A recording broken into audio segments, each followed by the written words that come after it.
सभी भाई बहनों को जय मसीह की। आज की कहानी पर जाने से पहले आप सबसे निवेदन है कि आप इस चैनल को लाइक, सब्सक्राइब और बेल आइकन को दबा लीजिए ताकि आगे आने वाली सभी वीडियो का नोटिफिकेशन आपको समय पर मिलता रहे। धन्यवाद। पवित्र शास्त्र के अनुसार परमेश्वर ने अब्राहम, इसहाक और याकूब से जो वाचा की थी और अंततः पूरा ही किया, अर्थात अब्राहम के वंश कनान देश में रहने के लिए बस गए। वहां उनको बसे हुए कई वर्ष बीत चुके थे। तो एक समय परमेश्वर ने न्यायों का ठहराया। जब न्यायी लोग इजराइलियों पर न्याय कर रहे थे, तो एक शमूएल 8 अध्याय के 4 से 6 वचन में, तब सब इजरायली बड़े लोग इकट्ठे होकर रामा में शमूएल के पास जाकर उससे कहा कि हम पर न्याय करने के लिए हमारे ऊपर एक राजा को नियुक्त कर दे। अर्थात इस्राएलियों के लोगों ने अपने लिए एक राजा की मांग की। तब नबी ने परमेश्वर के आज्ञानुसार इस्राएलियों पर पहला राजा ठहराया, जिसका नाम शाऊल था। राजा शाऊल परमेश्वर की आज्ञा पर नहीं चला, तो उसके स्थान पर परमेश्वर ने एक महान राजा नियुक्त किया, जिसका नाम राजा दाऊद था। उसके स्थान पर उसका बेटा सुलेमान राजा बना। तो ये समय पवित्र शास्त्र में राजाओं का युग था। लेकिन जैसे ही सुलेमान का बेटा रहूबियाम राजगद्दी पर बैठा, उस समय इस्राएल 2 भागों में हो चुका था। एक भाग का नाम यहूदा और दूसरे भाग का नाम इस्राएल था।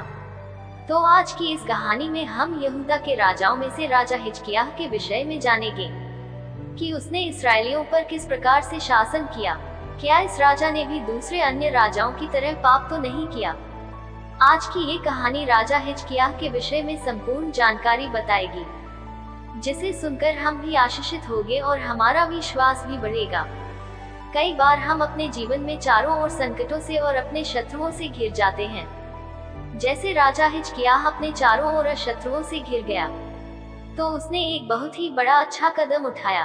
तो हम भी उसी प्रकार से कर सकते हैं। कहानी को देखकर हमें पता चलेगा कि राजा ने कौन सा कदम उठाया था। तो चलते हैं कहानी की ओर। राजा हिजकिय्याह के जीवन का वर्णन बाइबल की 2 राजाओं की पुस्तक अध्याय 18 व 20 में किया गया है। राजा हिजकिय्याह 25 वर्ष की आयु में यहूदा का राजा बना और 29 वर्ष तक यरूशलेम में राज्य करता रहा। वह सच्चे परमेश्वर का वफादार उपासक था, जिसने सुलेमान के मंदिर को फिर से खोला। हिजकिय्याह के पिता का नाम आहाज था और वह यरूशलेम में यहूदा के राजा के रूप में राजा दाऊद का 13वां उत्तराधिकारी था।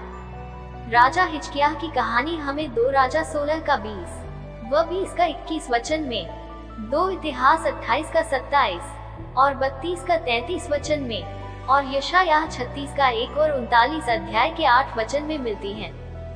बाइबल हिजकिय्याह के पिता आहाज को दुष्ट राजा बताती है। 2 राजा 16 का 2 वचन में, जब आहाज राज्य करने लगा, तब वह 20 वर्ष का था और 16 वर्ष तक यरूशलेम में राज्य करता रहा। और उसने अपने मूल पुरुष दाऊद का सा काम नहीं किया, जो उसके परमेश्वर यहोवा की दृष्टि में ठीक था। दुष्ट राजा आहाज की मृत्यु के पश्चात उसका पुत्र हिजकिय्याह राजगद्दी पर विराजमान हुआ। वह अपने से पहले सभी राजाओं की तुलना में परमेश्वर के प्रति अधिक उत्साही था। उसके शासनकाल के दौरान भविष्यवक्ता यशायाह और मीका यहूदा में सेवा करते थे। 2 राजा 18 अध्याय राजा हिजकिय्याह के कामों का वर्णन करती हैं। राजा होशे के 3रे वर्ष में यहूदा राजा आहाज का पुत्र हिजकिय्याह राजा बना। जब वह राज्य करने लगा तब 25 वर्ष का था और 29 वर्ष तक यरूशलेम में राज्य करता रहा। उसकी माता का नाम अबी था, जो जकर्याह की बेटी थी। जो उसके मूल पुरुष दाऊद ने किया, जो यहोवा की दृष्टि में ठीक है, वैसा ही उसने भी किया। उसने ऊंचे स्थान गिरा दिए, लाठों को तोड़ दिया, अशेरा को काट डाला और पीतल का जो सांप मूसा ने बनाया था, उसको उसने इस कारण चूर चूर कर दिया कि उन दिनों में इजरायली उस पर धूप जलाते थे। वह इस्राएल के परमेश्वर यहोवा पर भरोसा रखता था और उसके बाद यहूदा के सब राजाओं में कोई उसके बराबर न हुआ, न उससे पहले भी ऐसा कोई हुआ था। वह यहोवा से लिपटा रहा और उसके पीछे चलना न छोड़ा। जो आज्ञाएं यहोवा ने मूसा को दी थी, उनका वह पालन करता रहा। इसलिए यहोवा उसके संग रहा और जहाँ कहीं वह जाता, वहाँ उसका काम सफल होता था। और उसने अपने शत्रु अश्शूर के राजा से युद्ध करके उसकी गुलामी छोड़ दी थी। उसने फलिश्तियों को गाजा और उसके सिवानों तक, पहरुओं के गुम्मट और गढ़वाले नगर तक मारा। राजा हिजकिय्याह ने साहस पूर्वक और भी अन्य काम किए। राजा ने अपने राज में वेदियों को, मूर्तियों और उनके मंदिरों को नष्ट कर दिया। लेवीय याजकों को फिर से अपने अपने नगरों में बसाया। हिजकिय्याह ने सारे इस्राएल को इस आशय से पत्र लिख भेजे कि तुम यरूशलेम में यहोवा के भवन में इस्राएल के परमेश्वर यहोवा के लिए फसल पर्व को मनाने को आओ। राजा ने ही दोबारा से फसल पर्व को मनाने की शुरुआत कराई थी। हिजकिय्याह के सुधारों के तहत यहूदा राज्य में पुनरुद्धार आया और लोग परमेश्वर यहोवा की ओर फिरे। चूंकि राजा हिजकिय्याह ने अपने हर काम में परमेश्वर को प्रथम स्थान दिया, इसलिए परमेश्वर ने उसे बहुत समृद्ध और ऊंचा किया। हिजकिय्याह यहोवा को थामे रहा और उसके पीछे चलना न छोड़ा। उसने उन आज्ञाओं का पालन किया जो यहोवा ने मूसा को दी थी, और यहोवा उसके संग था। उसने जो कुछ भी किया उसमें वह सफल हुआ। हालेलुया। जब हम परमेश्वर के साथ साथ चलते हैं, तो अगर हमारे जीवन में कोई संकट आ जाता है, तो परमेश्वर उसमें अवश्य ही हमारी रक्षा करते हैं। जैसे राजा हिजकिय्याह और पूरे यहूदा को संकट का सामना करना पड़ा। उस समय प्रमुख विश्व शक्ति अश्शूरियों ने यहूदा और यरूशलेम पर आक्रमण कर दिया। अश्शूरियों ने पहले ही इजराइल के उत्तरी राज्य और कई अन्य देशों पर विजय प्राप्त कर ली थी, और अब उन्होंने यहूदा के राजा हिजकिय्याह को भी धमकी दी। तब यहूदा के राजा हिजकिय्याह ने अश्शूर के राजा लाकीश को कहला भेजा कि मुझसे जो अपराध हुआ है, मेरे पास से लौट जाओ, और जो भार तू मुझ पर डालेगा उसको मैं भर दूंगा। तब अश्शूर के राजा ने यहूदा के राजा हिजकिय्याह पर 300 किकार चांदी और 30 किकार सोना देने को कहा। यरूशलेम शहर के विरुद्ध अपनी धमकियों में अश्शूरियों ने खुले तौर पर यहूदा के परमेश्वर की अवहेलना की और उसकी तुलना उन राष्ट्रों के शक्तिहीन देवताओं से की जिन पर उन्होंने विजय प्राप्त की थी। इस संकट की घड़ी में राजा हिजकिय्याह ने सारा सोना और चांदी लाकीश के पास भेज भी दिया था, किंतु शत्रु सेना फिर भी वापस नहीं गई, बल्कि अश्शूरी राजा ने यहूदा के राजा को कहला भेजा कि देश देश के सब देवताओं में से ऐसा कौन है जिसने अपने देश को मेरे हाथ से बचाया हो? फिर क्या यहोवा यरूशलेम को मेरे हाथ से बचाएगा? शत्रु की इस प्रकार की धमकियों को सुनकर यरूशलेम और राजा और उसके सैनिक सारे घबरा गए। कई बार हमें अपने जीवन में इस प्रकार के संकटों का सामना करना पड़ जाता है और हमें कहीं से भी कोई सहायता नहीं मिल पाती है। तो हम भी हिजकिय्याह की तरह कदम उठा सकते हैं, जैसे राजा हिजकिय्याह ने एक बहुत ही अच्छा कदम उठाया और वह यहोवा के भवन की ओर दौड़ पड़ा। 2 राजा 19 अध्याय में जब हिजकिय्याह राजा ने ये सब सुना, तब उसने अपने राजकीय वस्त्र फाड़ दिए और टाट उड़कर यहोवा के भवन में गया। तब राजा ने यशायाह भविष्यद्वक्ता के पास कहला भेजा, लेकिन यशायाह ने राजा को कहा कि यहोवा यूं कहता है कि जो वचन तूने सुने हैं, जिनके द्वारा अश्शूर के राजा के जनों ने मेरी निंदा की है, उनके कारण मत डर। सुन, मैं उसके मन में प्रेरणा करूंगा कि वह कुछ समाचार सुनकर अपने देश को लौट जाए, और मैं उसको उसी के देश में तलवार से मरवा डालूंगा। किंतु शत्रु राजा ने कुछ पत्रियां हिजकिय्याह राजा के पास भेजी ताकि वह और ज्यादा डर जाए। इस पत्री को हिजकिय्याह ने दूतों के हाथ से लेकर पढ़ा। तब यहोवा के भवन में जाकर उन पत्रियों को यहोवा के सामने फैला दिया और यहोवा से यह प्रार्थना की कि हे इस्राएल के परमेश्वर यहोवा, हे करूबों पर विराजने वाले, पृथ्वी के सब राज्यों के ऊपर केवल तू ही परमेश्वर है। आकाश और पृथ्वी को तूने ही बनाया है।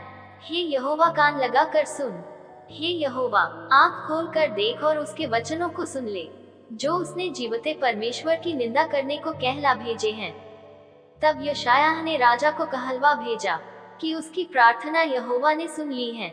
2 राजा 19 का 34 और 35 वचन में यहोवा कहता है, मैं अपने निमित्त और अपने दास दाऊद के निमित्त इस नगर की रक्षा करके इसे बचाऊंगा।